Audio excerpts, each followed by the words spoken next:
Hello प्यारे बच्चों, इस वीडियो में हम लोग डिस्कस करेंगे क्लास 10th के कुछ इंपॉर्टेंट 1 मार्क क्वेश्चन। इससे पहले वीडियो में हम लोगों ने एमसीक्यू क्वेश्चन डिस्कस किए थे। इस वीडियो में आपको मिलेंगे 1 मार्क क्वेश्चन, बहुत जल्दी रैपिड फायर राउंड। देखिए ध्यान से, find the roots of the equation. इसके रूट्स निकालने हैं, फटाफट देखना। आप रूट्स कैसे निकालोगे? या तो इसे क्वाड्रेटिक फॉर्मूले से या स्प्लिटिंग द मिडिल टर्म से सॉल्व कर दो। मतलब एक्स स्क्वायर, अब देखो 7x को दो पार्ट में तोड़ दो, ऐसे दो पार्ट जिनका एडिशन जो है 7 और इनका मल्टीप्लीकेशन 10। तो देखो प्लस 10 इक्वल्स टू 0, तो x कॉमन ले लो, x प्लस 5 प्लस 2 कॉमन ले लो, x प्लस 5। तो यहां से x प्लस 5 और x प्लस 2 इक्वल्स टू 0। तो एक बार तो रख देना x प्लस 5 इक्वल्स टू 0 और एक बार x प्लस 2 इक्वल्स टू 0।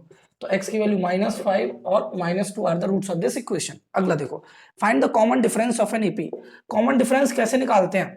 पहले आपके पास nth टर्म है, तो nth टर्म है तो एक बात बताओ, इस nth टर्म की हेल्प से पहला टर्म निकालेंगे जब n की वैल्यू 1 होगी।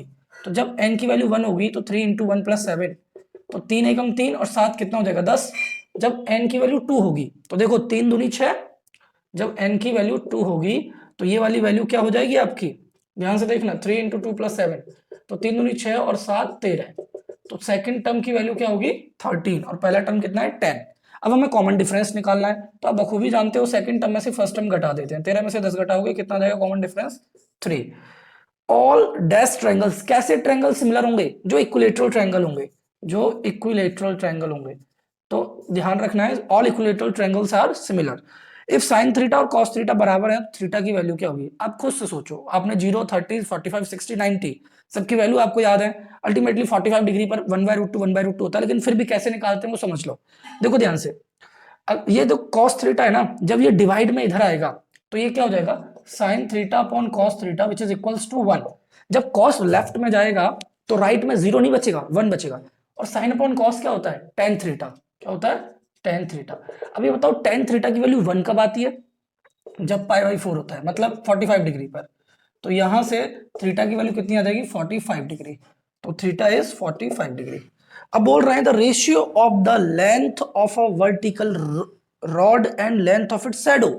मतलब एक वर्टिकल रॉड है मानो ये, और एक उसकी शैडो बनती है, तो शैडो ये है उसकी। अब हमसे कह रहे हैं कि जो उसकी लेंथ है वो 1 और √3 रेशियो में उसकी शैडो है। तो बताओ find the angle of elevation of the sun. हमें थीटा की वैल्यू बतानी है, एंगल ऑफ एलिवेशन बताना है। तो आप perpendicular upon base, perpendicular upon base क्या होता है टेन थीटा होता है, नहीं होता? तो टेन थीटा लगा दोगे। अब 1/√3 कब आती है 10 में? जब थीटा 30 डिग्री हो। तो यहां से जो एंगल ऑफ एलिवेशन है वो कितना आ जाएगा 30 डिग्री। थोड़ा सा एलैबोरेट कर देना कि ट्रायंगल बना देना एबीसी, उसमें 1 और √3 रिप्रेजेंट कर देना, tan थीटा लगा देना perpendicular by base, and we get theta equals to 30 degree. Now we proceed to the next question, upcoming question of this video. Wait, देखो बच्चों, अब हम बढ़ते हैं क्वेश्चन नंबर 6 की तरफ। क्वेश्चन नंबर 6 में कहा जा रहा है एचसीएफ ऑफ 2 नंबर। ये एचसीएफ है, ये एलसीएम गिवन है, ठीक है ना भाई? हमारे पास एचसीएफ क्या है 145 और एलसीएम क्या है हमारे पास 2175। If one number is 725, one number हमें कितना दे रखा है 725, हमें अदर नंबर निकालना है।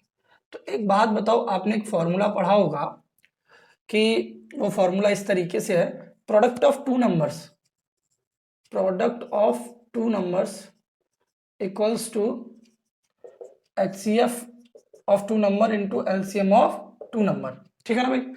अब प्रोडक्ट ऑफ टू नंबर, तो एक नंबर कितना है 725 और अनदर नंबर हमें पता नहीं है, अदर नंबर हमें निकालना है। और एचसीएफ हमारे पास कितना है 145 और एलसीएम कितना है 2175। अब क्या करोगे, ये 725 उधर डिवाइड में चला जाएगा, तो अदर नंबर की वैल्यू क्या आ जाएगी, अदर नंबर आ जाएगा 145 इंटू 2175 अपॉन 725। 5 से इसको काट देते हैं, देखो 5 से काटोगे 5 एकम 5, 6 7 2, 5 चौके 20, 55 25। 5 से काटोगे 5 चौके 20, 5 चौके 20, 1 5 दिया 15 और 2 55 25, 145 145। तो अदर नंबर निकल के आ जाएगा 435। Find the value of k so that the following system of has no solution. कोई भी सॉल्यूशन ना हो, तो कंडीशन आपने रिमेंबर होनी चाहिए, आंसर में लिख दोगे we know that the condition, पूरी तरीके से representation of two equation having no solution is a1 by a2 is equals to b1 by b2 is not equals to c1 by c2। ठीक है ना भाई। अब a1 की वैल्यू कितनी है 3 और a2 की वैल्यू कितनी है 6, -1 और -2 और -5 is not equals to -k। अब सुनो, देखो माइनस से माइनस कट गया तो यहां से वैल्यू आ जाएगी 1/2 is not equals to minus से माइनस 5/k, k बन जा k नॉट इक्वल्स टू 10। तो k की वैल्यू 10 को छोड़कर कुछ भी ले सकते हो, ये इसका करेक्ट आंसर होगा कि k की क्या वैल्यू होगी, k is not equals to 10 के अलावा कोई भी वैल्यू ले लीजिए फंक्शन में, मतलब k 10 नहीं होना चाहिए, उसके अलावा कुछ भी ले सकते हो। इसका यही आंसर है। Which term of the AP, इस एपी का कौन सा टर्म 420 है? इस एपी का पहला टर्म क्या है 21, कॉमन डिफरेंस क्या है 42 में से 21 घटाओगे 21। अब हमें पूछना है 420 इस टर्म एपी का कौन सा टर्म है, तो उसे हमें एन कंसीडर करना होगा। तो एन मतलब लास्ट टर्म कितना है 420 और हमें निकालना क्या है एन। तो फॉर्मूला आपने जानते हो, फॉर्मूला क्या होता है एन बराबर a plus n minus 1 into d. अब एन की वैल्यू कितनी है 420, अब रख दो 420 और ए की वैल्यू कितनी है 21 और n माइनस 1 डी कितना 21, प्लस का 21 इधर जाके क्या हो जाएगा माइनस का 21, तो n माइनस 1 इंटू 21, इसको इसमें से घटाओगे कितना 399 पाओगे equals to n minus 1 into 21। अब 21 से डिवाइड कर दोगे 399 अपॉन 21। अब एक बात बताओ 3 से काट दो, 3 7 21, 3 एकम 3, 3 त्रिका 9, 3 त्रिका 9, 7 से काट दो 7 एकम 7, 7 निमा 63, तो n माइनस 1 इधर जाके प्लस का 1 हो जाएगा, तो n की वैल्यू कितनी आ जाएगी 20। तो इस एपी का 20वां टर्म जो है वो 420 होगा। लिख दोगे लैंग्वेज में एक लाइन में, the find the distance of the point from the origin. अब ओरिजिन के कोऑर्डिनेट क्या होते हैं 0,0, तो रिप्रेजेंटेशन आप कर देना, स्पेस नहीं है टाइम नहीं है, इस वजह से कम समय में ज्यादा क्वेश्चन हो पाए, डायरेक्ट कर रहा है। आपको पहले तो लिख देना we know that the coordinate of the origin is 0,0। Now I using distance formula which is equals to what, root में x2 माइनस x1 का whole square plus y2 minus y1 का होल स्क्वायर। जब इसमें value put करोगे तो रख देना 4 में से 0 घटा देना, -3 में से 0 घटा देना, तो आपकी वैल्यू माइनस, अब देखो 4 में से 0 घटाओगे तो कितना बचेगा 4 और 4 का स्क्वायर कितना हो जाएगा 16, -3 में से 0 घटाओगे -3 और -3 का स्क्वायर कितना हो जाएगा +9 और 16 और 9 कितना हो गया 25 और 25 किसका रूट होता है 5 का। तो ओरिजिन से इस पॉइंट P का डिस्टेंस कितना हो जाएगा 5 unit. Is it clear? Now proceed to the next last question. In triangle ABC right angle at C, एक ट्रायंगल एबीसी है जिसमें सी वाला एंगल जो है वो 90 डिग्री है।